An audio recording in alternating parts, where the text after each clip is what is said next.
오늘 말씀의 제목은 바리새인과 사두개인의 누룩을 주의하라입니다. 오늘 말씀은 마태복음 16장 1절부터 12절까지인데요. 이 시간에 우리 한 절씩 교독하겠습니다. 제가 먼저 읽겠습니다. 바리새인과 사두개인들이 와서 예수를 시험하여 하늘로부터 오는 표적 보이기를 청하니 이르시되 너희가 저녁에 하늘이 붉으면 날이 좋겠다 하고 아침에 하늘이 붉고 흐리면 오늘은 날이 굳겠다 하나니 너희가 날씨는 분별할 줄 알면서 시대의 표적은 분별할 수 없느냐. 하고 음란한 표적을 구하나 요나의 표적밖에는 보여줄 표적이 없느니라. 그들을 떠나가시니라. 제자들이 건너편으로 갈 새 떡을 가져가기를 잊었더니 예수께서 이르시되 삼가 바리새인과 사두개인의 누룩을 주의하라. 제자들이 서로 논의하여 이르되 우리가 떡을 가져오지 아니하였도다 하거늘 하시고 어찌 떡이 없으므로 서로 논의하느냐. 너희가 아직도 깨닫지 못하느냐. 떡 5개로 5,000명을 먹이고 주운 것이 몇 바구니며 떡 7개로 4,000명을 먹이고 주운 것이 몇 광줄이었는지를 기억하지 못하느냐. 어찌 내 말한 것이 떡에 관함이 아닌 줄을 깨닫지 못하느냐. 오직 바리새인과 사두개인들의 누룩을 주의하라 하시니 그제서야 제자들이 떡의 누룩이 아니요 바리새인과 사두개인들의 교훈을 삼가라고. 아멘. 지금 현재 우리 거의 전 교인이 옹알이 성경 통독을 같이 하고 있다고 과언이 아닙니다. 너무 감사한 것은 정말 한 번도 빼지 않고 다들 거의 참여하신 분들이 굉장히 많습니다. 그래서 아마 이 본문은 최근에 다 읽었을 것이라고 생각합니다. 다들 기억하실 거라고 생각합니다. 먼저 우리 1절을 다시 한번 보겠습니다. 바리새인과 사두개인들이 와서 예수를 시험하여 하늘로부터 오는 표적 보이기를 청하니. 여기 보면요, 먼저 바리새인과 사두개인이라는 사람들이 나옵니다. 여러분, 재밌는 사실은요, 원래 바리새인과 사두개인은 서로 친하지 않았어요. 서로 엄청 싫어했습니다. 두 종포의 신앙적인 색이 완전히 달랐습니다. 특히 사두개인들은요, 바리새인들처럼 부활, 천사, 이런 영적인 존재들과 그런 일들에 대해서 전혀 믿지 않았어요. 그래서 항상 두 종파 사이에는 갈등이 있었고 서로 무시했고 서로 싸웠습니다. 그런데 오늘 말씀 보면요, 그들이 모처럼 하나가 된 것을 볼 수가 있어요. 여러분, 이것은 단지 이때뿐만이 아닙니다. 마태복음 22장에도 보면요, 사두개인들이 예수님을 시험하려고 이상한 질문을 합니다. 이따가도 제가 잠깐 나누겠지만 큰 형이 어떤 여자와 결혼했는데 이스라엘의 전통에는 7 형제가 만약 형이 죽으면 동생이 결혼해야 되는데 이따가 읽겠습니다. 이런 질문, 말도 안 되는 질문들을 하는데 예수님께서 지혜로운 답변으로 대답하시자 사두개인들은 굉장히 당황했죠. 그랬더니 바리새인들이 또 복수해 주겠다고 예수님께 이상한 질문을 가지고 출격합니다. 여러분, 얼마나 예수님 때문에 이들이 정말 하나됨의 역사가 있었는지, 얼마나 서로 친하게 되었는지. 여러분, 우리가 여기서 무엇을 할 수 있습니까? 우리는 이것을 알아야 합니다. 빛이 드러나면요, 어두움은 서로 뭉치게 되어 있어요. 빛이 드러나면 어두움 뭉치게 되어 있습니다. 여러분, 빛이 나타나면 어떻게 되는가? 둘 중에 하나예요. 그 빛 가운데 드러난 자기 자신을 인정하고 회개하고 자기 자신을 변화시키든지, 아니면 자기 자신을 방어하기 위해서 그 빛을 끝까지 거부하든지. 그런데 문제는 단지 자기만을 방어하는 데 멈추지가 않아요. 빛을 거부하기로 작정한 사람들끼리 뭉치게 되어 있습니다. 여러분, 이것은 어디서나 쉽게 볼 수 있는 현상이에요. 부정적인 사람들은 부정적인 사람들끼리 뭉치게 되어 있어요. 상처 많은 사람들은 상처 많은 사람들끼리 뭉칩니다. 하나님의 빛 가운데 자신을 감추기 원하는 사람들끼리 세력을 이루게 되어 있다는 겁니다. 여러분, 이것은 교회에서도 마찬가지입니다. 교회의 부흥이 언제 일어나는가? 성령이 임하시고 하나님의 빛이 강력하게 비출 때 일어나게 되어 있습니다. 그럼 그때 무슨 일이 일어나는가? 교회의 그 빛이 임함으로 그 가운데서 회개함이 일어나고 성령 안에서 하나됨이 일어납니다. 그러나 그 가운데 자신을 변화시키지 않으려는 사람들끼리 뭉치는 일이 일어나게 되어 있어요. 그리고 교회의 부흥이 방해되는 것입니다. 여러분, 그래서 사도행전을 보면요, 교회에 핍박이 있은 뒤에는 언제나 더 큰 부흥이 일어납니다. 그리고 아나니아와 삽비라처럼 빛 가운데 자신을 숨기는 자들이 교회에서 제거된 뒤에는 항상 더 큰 부흥이 일어나는 것을 볼 수 있습니다. 여러분, 왜 이 마지막 때에 믿는 자들에 대한 핍박이 점점 더 심해질까요? 여러분, 종교 통합주의만 봐도 우리가 알 수 있어요. 겉으로 보기에는 얼마나 좋습니까? 서로 사랑하자, 서로 인정하자, 이제 종교들끼리 싸우지 말자, 서로 평등하고 좋은 사회를 만들자. 마치 바리새인과 사두개인들이 똘똘 뭉친 것처럼 지금 종교들이 뭉치고 있습니다. 여러분, 그렇다면 그들은 왜 통합하게 되는 것일까? 진짜 평화를 원하는 것일까요? 아닙니다. 이 마지막 때에 세상은 점점 어두워지지만 하나님의 빛은 점점 더 강력하게 비추게 되어 있습니다. 그래서 진짜 하나님의 자녀들이 일어나는 때가 오는 것입니다. 그래서 어두움들은 자신들을 지키기 위해서 서로 통합하고 진리를 핍박하게 되는 것입니다. 그래서 이 마지막 때에 진짜 하나님의 자녀들에게는 더 큰 핍박이 오는 거예요. 여러분, 우리는 기억해야 합니다. 이 마지막 때에 중간지대는 없어요. 중간지대는 없습니다.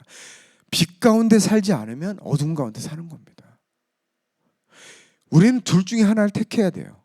이것은 교회를 다닐 것인가 말 것인가의 문제가 아닙니다.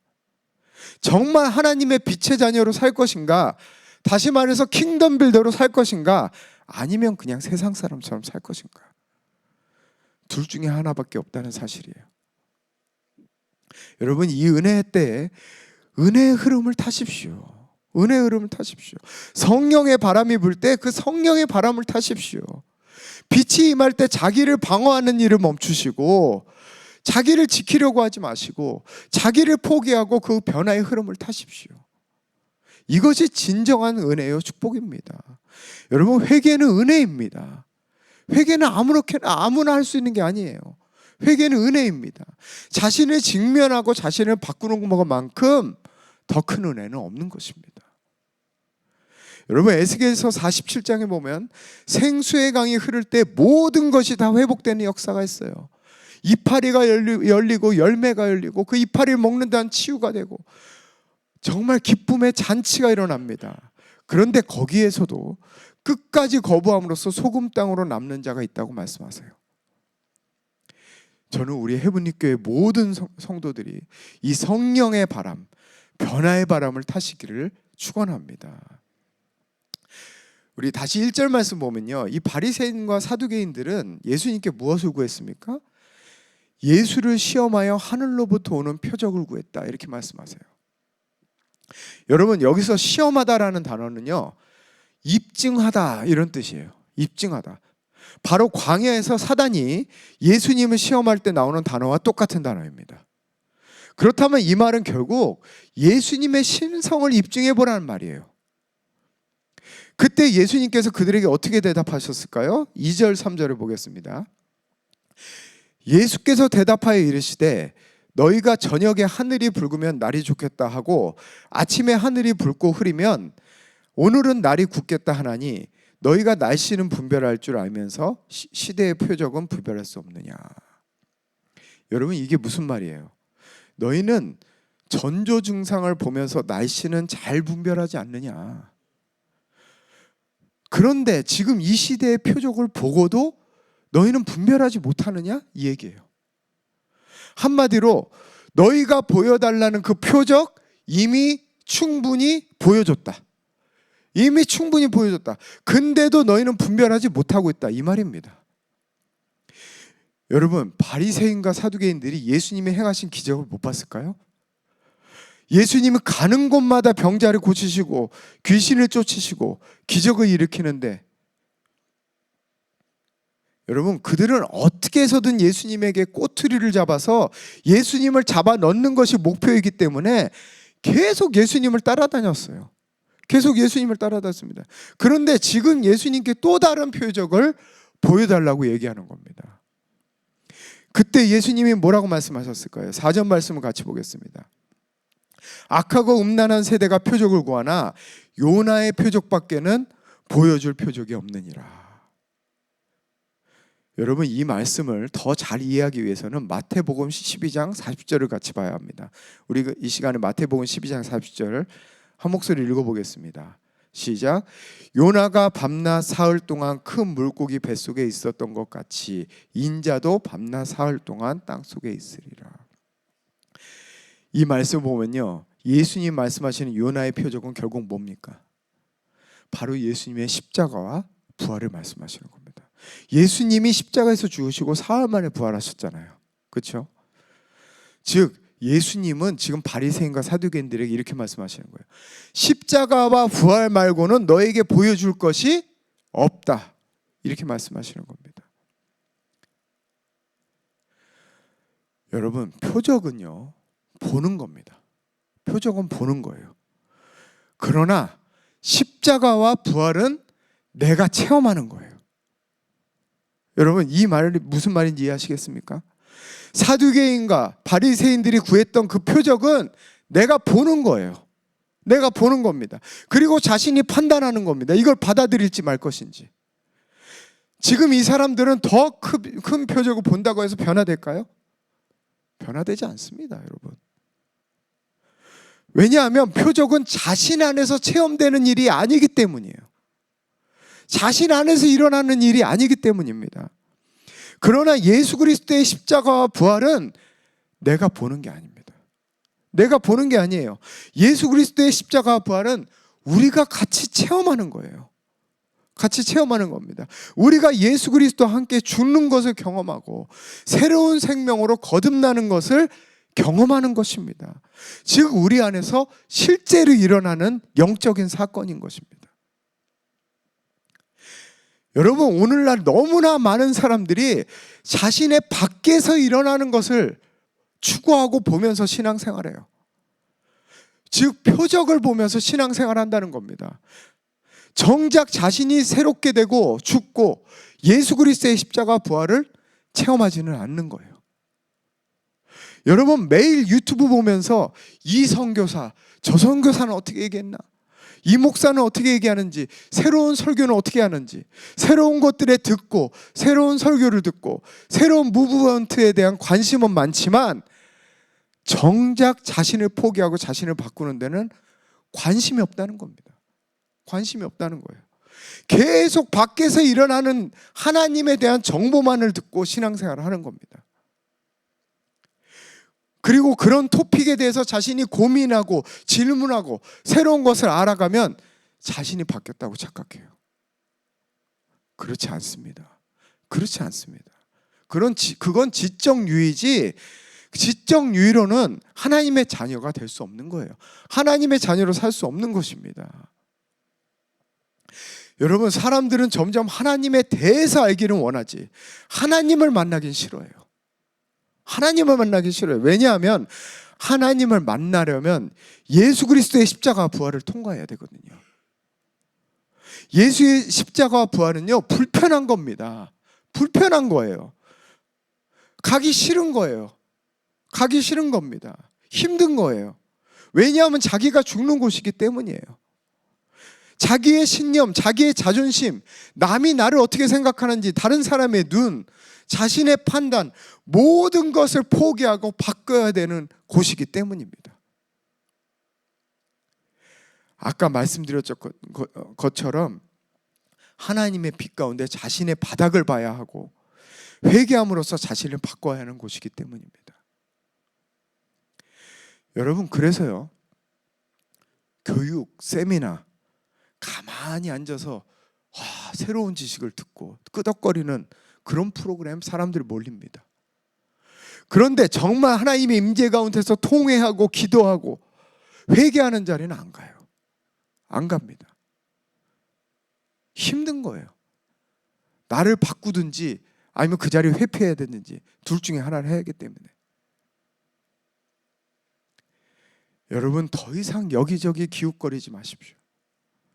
바리새인과 사두개인처럼 이것저것 더 보면 내 믿음이 성장할 것이라는 착각에서 벗어나십시오. 더 이상 이 핑계 저 핑계 대지 마시고 새로운 것에 지적 유의하지 마시고 예수 그리스도의 십자가와 부활에 직면하십시오.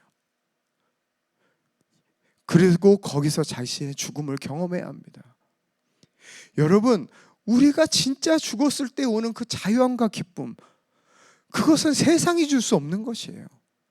세상이 줄 수 없는 것입니다. 하나님이 말씀하신 의와 평강과 희락을 누리는 것은 오직 우리가 죽을 때만 일어나는 것이에요. 이것은 세상 사람이 누릴 수 없는 것입니다. 여러분, 날마다 우리 자신을 변화시킬 때 하나님의 사랑과 능력이 나타나는 것을 최고의 기쁨으로 여기는 저와 여러분이 되시기를 축원합니다. 5절 말씀 보겠습니다. 제자들이 건너편으로 갈새 떡 가져가기를 잊었더니 예수께서 이르시되 삼가 바리새인과 사두개인들의 누룩을 주의하라 하시니 제자들이 서로 논의하여 이르되 우리가 떡 가져오기를 아니하였도다 하거늘. 예수님이 떡 가져오지 않은 제자들에게 바리새인과 사두개인들의 누룩을 주의하라 이렇게 말씀하셨습니다. 그랬더니요, 제자들이 지금 뭔가 예수님께 혼나는 분위기는 인지했어요. 그런데 그 말씀의 의미를 모르다 보니까 아이고, 우리가 지금 떡을 안 가져와서 지금 이렇게 혼나고 있구나 이렇게 생각하는 겁니다. 진짜 예수님도 정말 답답했을 것 같아요. 3년 동안이나 이런 사람들이랑 어떻게 지냈을까요, 여러분? 여러분 주변에 답답한 사람 있습니까? 속 터지는 사람 있습니까? 지금 내가 예수님의 마음을 배우고 있구나 이렇게 생각하시면 됩니다. 그런 제자들에게 예수님이 이렇게 말씀하십니다. 9절부터 11절까지 너희가 아직도 깨닫지 못하느냐? 떡 5개로 5,000명을 먹이고 죽은 것이 몇 바구니며 떡 7개로 4,000명을 먹이고 죽은 것이 몇 광주일이었는지를 기억하지 못하느냐? 어찌 내 말한 것이 떡에 관함이 아닌 줄을 깨닫지 못하느냐? 오직 바리새인과 사두개인들의 누룩을 주의하라 하시니. 예수님이 또 말씀하세요. 내가 지금 떡을 안 가져와서 너희를 책망하는 것이 아니다. 그러면서 또 한 번 바리새인과 사두개인들의 누룩을 주의하라. 즉 이 말은요, 너희 안에 지금 바리새인과 사두개인의 누룩이 있으니 그것을 주의하라. 그것을 경계하라 이 말입니다. 여러분, 이 말씀에 나오는 떡 5개로 5,000명을 먹인 사건, 무슨 사건입니까? 우리가 다 잘 아는 것처럼 오병이어 사건이죠. 떡 5개와 물고기로 남자만 5,000명을 먹였습니다. 그리고 그 뒤에 또 떡 7개와 물고기 2마리로 4,000명을 먹인 사건이 있었습니다. 이 사건은요, 오는 본문 말씀 바로 전장에 있는 사건이었어요. 그런데 재미있는 사실은요, 예수님이 지금 제자들에게 뭘 물어보고 있어요? 각각 그때 몇 광주리가 남았느냐 이렇게 물어보고 있어요. 몇 광주리가 남았느냐 이걸 계속 물어보고 계세요. 여러분, 몇 광주리가 남았는지 누가 제일 잘 알까요? 누가 제일 잘 알아요? 제자들이 제일 잘 알죠. 왜냐하면 제자들이 나눠주고 또 제자들이 남은 것을 걷어와서 예수님 앞에 서 있었거든요. 아시다시피 오병이어 때는 12광주리가 남았습니다. 여러분 생각해 보세요. 예수님의 주변을 둘러싸고 12명의 제자들이 12광주리를 들고 서 있는 것을 생각해 보십시오. 7병이어 때는 7광주리가 남았어요. 그렇다면 예수님은 이것을 제자들에게 지금 왜 물어보고 계신 것일까? 왜 물어보고 계신 것일까? 기적을 제일 가까이서 체험하고 본 사람들이 누구라는 거예요? 바로 너희들 제자들 아니냐? 여러분, 바로 제자들이 하나님의 기적의 떡을 날랐고 기적을 제일 가까이서 본 사람들이라는 거예요. 이것을 예수님은 지금 상기시키고 있는 것입니다. 여러분, 제자들이 이렇게 가장 가까이서 기적을 보고 하나님의 행하신 일을 봤는데도 지금 떡 한 덩어리 안 가져왔다고 걱정하고 있는 거예요. 자, 그러면 도대체 예수님이 이 상황에서 제자들에게 주의하라고 말씀하신 바리새인과 사두개인들의 누룩은 무엇일까? 먼저 바리새인은 어떤 사람이었습니까? 바리새인이라는 말에는요, 구별된 자라는 뜻이 있어요. 그들은 자신들을 스스로 구별된 자로 여겼습니다. 그러나 겉으로는 항상 하나님과 가장 가까이 있는 것처럼 보이고, 다른 사람들도 바리새인들을 그렇게 여겼지만 정작 그 사람들의 삶에는 아무 능력도 아무 열매도 나타나지 않았던 그런 사람들이었어요. 바로 그런 사람들이 바리새인이었습니다. 그런데 지금 이 제자들을 보십시오. 예수님의 편에 서서 기적의 떡을 나눠줄 때 이 제자들이 얼마나 신났을까요? 얼마나 신났을까요? 얼마나 으쓱했을까요? 모든 사람들이 놀라고 환호하는 이때에 예수님의 최측근인 이 사람들은 얼마나 어깨가 올라갔을까? 마치 자기들이 기적의 주인공 같은 생각이 들지 않았을까요? 많은 사람들이 이 제자들을 보면서 예수님의 제자인 것을 부러워하지 않았을까요? 그리고 예수님과 함께 다니는 이 제자들 역시 스스로를 대단하게 여기지 않았을까요? 아마 이 제자들도 자신들이 기적의 떡을 나눠줄 때는 자신들이 뭔가 된 것 같은 착각에 빠졌을 것입니다. 사람들이 대단하게 보는 그 모습을 자기 자신이라고 착각했을 거예요. 그러나 정작 자신의 삶에서 문제가 일어났을 때는 아무 믿음도 보이지 못하는 거예요. 아무 믿음도 보이지 못하는 거예요. 떡 한 덩어리 안 가져왔다고 걱정하는 모습이, 이것이 제자들의 현 주소입니다. 여러분, 믿음과 신앙은 말이 아닙니다. 믿음과 신앙은 말이 아니에요. 겉으로 나타나는 것이 다가 아니라는 거예요. 우리의 믿음과 신앙은 반드시 삶의 열매로 나타나야 합니다. 삶의 열매로 나타나야 돼요. 삶의 열매가 없는 것은 가짜입니다. 그 믿음은 가짜예요. 말은 그럴싸하게 하고, 기도는 열심히 하고, 말씀도 많이 본다고 얘기하고, 교회의 주축이고, 봉사도 열심히 하고, 그러나 그 사람이 항상 다른 사람과 관계에서 트러블이 일어나고, 가정에서 섬김이 나타나지 않고, 그 입술과 행동과 성품에서 열매가 나타나지 않는다면 그건 가짜예요. 가짜 믿음입니다. 여러분, 사람들은 자기가 받은 훈련이 자기인 줄 알아요.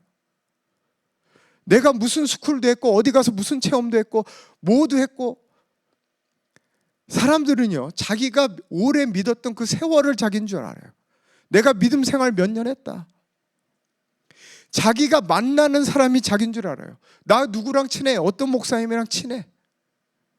자기가 속해 있는 단체가 자기인 줄 압니다. 이 제자들처럼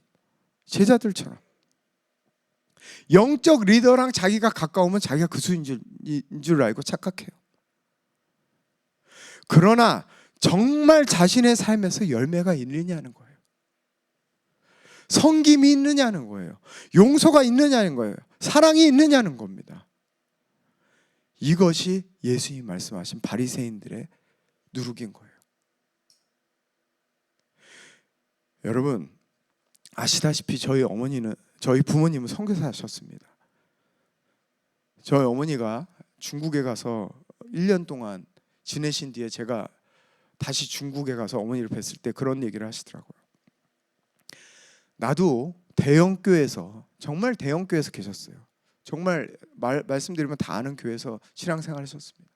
거기서 프로그램하고 거기서 막 사람들과 같이 막 으쌰으쌰 하고 할 때는 내가 신앙이 좋은 줄 알았다.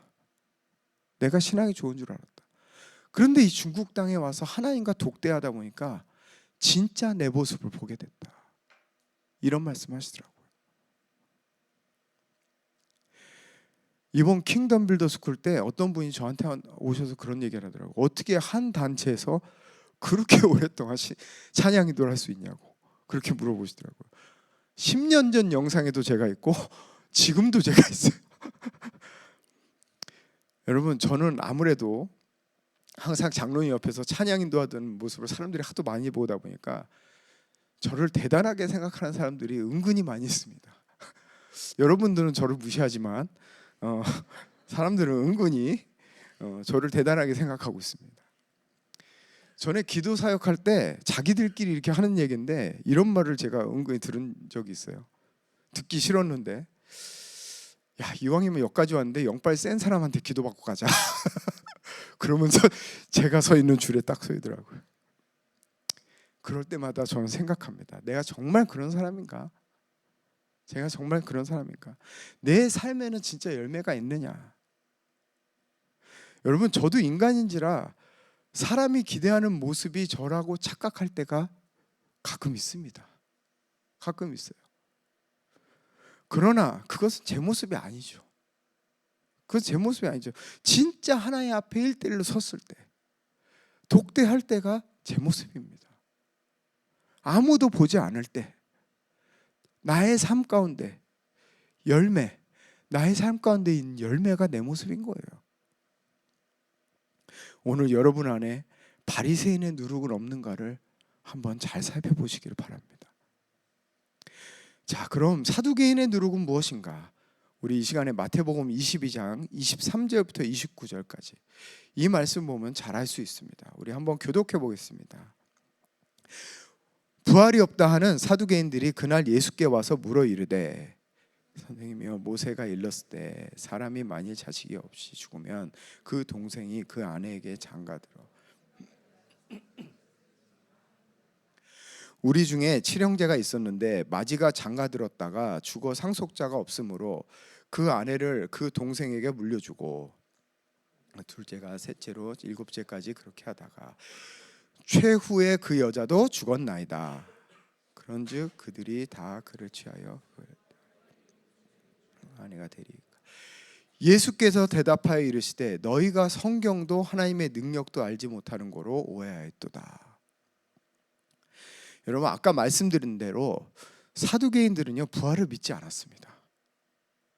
근데 지금 사두개인들은 예수님께 이 질문을 하고 있는 거예요.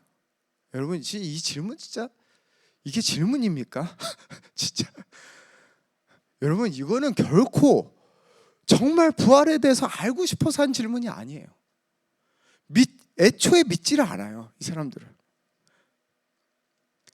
오히려 인간의 합리와 상식과 이성의 잣대로 예수님이 말씀하신 영적인 것들을 비꼬는 거예요. 비꼬는 겁니다. 앞뒤가 안 맞지 않느냐, 앞뒤가 안 맞지 않느냐, 로지컬하지 않다 이거예요. 논리적이지 않다, 논리적이지 않다. 모세는 이렇게 했는데 왜 천국은 왜? 여러분, 이런 사람들 꼭 있죠. 목사가 설교하거나 어디 가서 뭐 성경 공부하거나 이럴 때 꼭 비판하고 판단하는 사람도 있죠. 논리적이지 않잖아, 로지컬하지 않잖아, 앞뒤가 안 맞잖아. 저런 얘기를 하고 있어. 여러분, 그 사람들이 정말 알고 싶어서 하는 질문인지 아니면 기본적으로 본능적으로 영적인 것을 거부하는 마음에서 하는 질문인지는 보면 알 수 있습니다. 보면 알 수 있어요.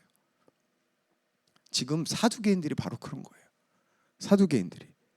즉 사두개인의 누룩이라는 것은 눈에 보이는 현세에 묶여서 사는 것을 말하는 것입니다. 여러분, 제자들도 마찬가지였어요. 그렇게 영적인 사건을 많이 경험했는데도 아직도 자신 안에서 계산되는 것 이상, 이성으로 논리적으로 계산되는 것 이상은 벗어나지 못하는 거예요. 떡을 안 가져왔다는 거예요. 지금 큰일 났다는 겁니다. 떡을 안 가져왔다는 거예요. 아무리 계산기를 두들겨도 답이 안 나온다는 겁니다.